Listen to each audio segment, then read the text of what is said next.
Capital ಅಸೆಟ್ನ ಎಷ್ಟು ಮಟ್ಟಿಗೆ ಮಾಡಿದ್ದೀರಿ? ಕ್ಯಾಪಿಟಲ್ ಅಸೆಟ್ಟನ್ನು ಯಾವ ನೀರಾವರಿ ಯೋಜನೆಗಳಿಗೆ?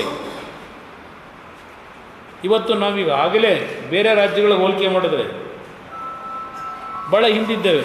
ಬೇರೆ ರಾಜ್ಯಗಳಿಗೆ ಹೋಲಿಕೆ ಮಾಡಿದ್ರೆ ನಮ್ಮಲ್ಲಿರ್ತಕ್ಕಂಥ ನೀರನ್ನು ಬಳಕೆ ಮಾಡ್ಕೊಳ್ಳೋಕ್ಕಾಗಿಲ್ಲ ಇವರಿಗೆ. ಇವತ್ತು ನೀರಾವರಿ ಸಚಿವರು ಅಲ್ಲಿಂದ ಬೆಂಗಳೂರಿನ ಅಭಿವೃದ್ಧಿಯ ಬಗ್ಗೆ ಇಲಾಖೆಯನ್ನು ನಡೆಸ್ತಾ ಇದ್ದಾರೆ. ಅವರಿಗೆ ನೀರಾವರಿ ಇಲಾಖೆಯ ಯೋಜನೆಗಳಿಗಿಂತ ಬೆಂಗಳೂರಿನ ಹೆಸರುಗಳನ್ನು ಬದಲಾವಣೆ ಮಾಡಿಕೊಂಡು ಬೆಂಗಳೂರಿನಲ್ಲಿ ಏನು ಸಂಪಾದನೆ ಮಾಡ್ಬೋದು, ಸರ್ಕಾರಕ್ಕಲ್ಲ, ಬೇರೆ ರೀತಿ ವೈಯಕ್ತಿಕವಾಗಿ ಸಂಪಾದನೆ ಏನು ಮಾಡ್ಬೋದು, ಆ ಕಡೆ ಅವರಿಗೆ ಹೆಚ್ಚಿನ ಗಮನ ಇದೆ. ಅದ್ರ ಜೊತೆಗೆ ಅದೇನೋ ಮುಖ್ಯಮಂತ್ರಿ ಸ್ಥಾನ ನೀವು ಪ್ರತಿನಿತ್ಯ ತೋರಿಸ್ತೀರಿ, ಇಬ್ಬರನ್ನೂ ಕೂರಿಸಿ, ಇಬ್ಬರು ಆ ಸ್ಥಾನ ನೋಡ್ಕೊಂಡು ಕೂತವ್ರು ಚೇರ್ನ. ಇನ್ನು ನಾವು ಎಷ್ಟು ವರ್ಷ ಈ ನಾಡಿನ ಜನ ಅಂದರೆ ನೀವು ತೋರಿಸ್ತಾ ಇರೋದು ನೋಡಿದಾಗ ಈ ರಾಜ್ಯದಲ್ಲಿ ಮುಖ್ಯಮಂತ್ರಿಯ ಸ್ಥಾನ ಖಾಲಿಯಾಗಿದೆ. ಆ ಚೇರಲ್ಲಿ ಮುಖ್ಯಮಂತ್ರಿಯಾಗಿ ಕೆಲಸ ಮಾಡ್ತಕ್ಕಂಥದ್ರಲ್ಲಿ ಈ ಸರ್ಕಾರ ನಿಷ್ಕ್ರಿಯವಾಗಿದೆ ಅಂತಕ್ಕಂಥ ಅರ್ಥ ನೀವೇನಾದರೂ ಟಿ ವಿಗಳಲ್ಲಿ ಸೆಂಟ್ರ್ನಲ್ಲಿ ಖಾಲಿ ಚೇರ್ ಇಟ್ಟು ಆ ಕಡೆ ಈ ಕಡೆ ಕೂರಿಸಿ ಅವರಿಬ್ಬರನ್ನ ಪ್ರತಿದಿನ ತೋರಿಸ್ತೀವಿ. ಅದ್ರ ಬಗ್ಗೆ ಇವರು ಈ ಎರಡು ಉಪಮುಖ್ಯಮಂತ್ರಿ ಮುಖ್ಯಮಂತ್ರಿಗಳಿಗೆ ಅದನ್ನು ನೋಡಾದ್ರೂ ಅವ್ರ ಜವಾಬ್ದಾರಿ ಎಲ್ಲಿ ಎಡವಿದ್ದೇವೆ ಅಂತಕ್ಕಂಥ ನೀವು ಪ್ರತಿನಿತ್ಯ ಏನು ಕ್ಷಣ ತೋರಿಸ್ತೀರಿ.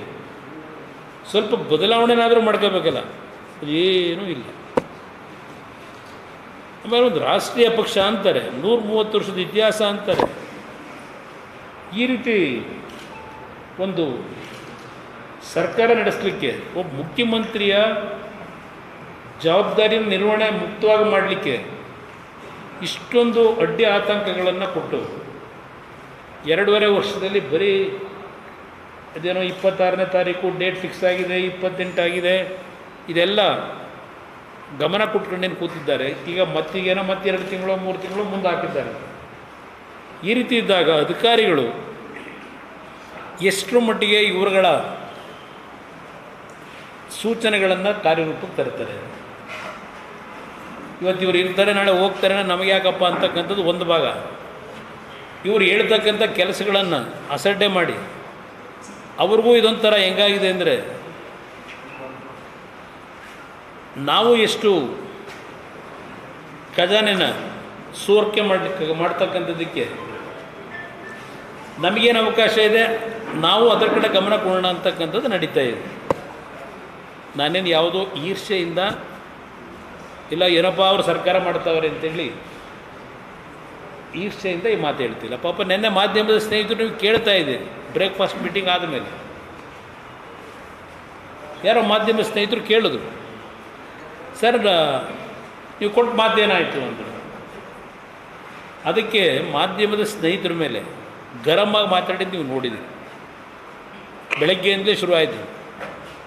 ಅವನು ಮಾತು ಕೊಟ್ಟವನು ಅವರ ವಾಯ್ಸ್ ಇದೆ. ಮತ್ತು ಇವ್ರು ಮಾತು ಕೊಡದೆ ಇದು ಯಾತಕ್ಕೆ? ಈ ಮುಖ್ಯಮಂತ್ರಿ ಕುರ್ಚಿ ಬಗ್ಗೆ 2 ವರ್ಷದ ಪ್ರಾಮುಖ್ಯತೆ ಯಾರು ಕೊಟ್ಟಿರೋರು? ವಿರೋಧ ಪಕ್ಷಗಳು ಕೊಟ್ಟದ್ವಾ? ನೀವುಗಳು ಮಾಡ್ಕೊಂಡಿರೋದು ಇದು. ಇಲ್ಲ ನಾಡಿನ ಜನ 2.5 ವರ್ಷ ಅಂತ ಮಾತಾಡಿಲ್ಲ. ರಾಜ್ಯದ ಜನತೆ ಜೊತೆ ಚೆಲ್ಲಾಟ ಆಡೋದು ನಿಲ್ಲಿಸಿ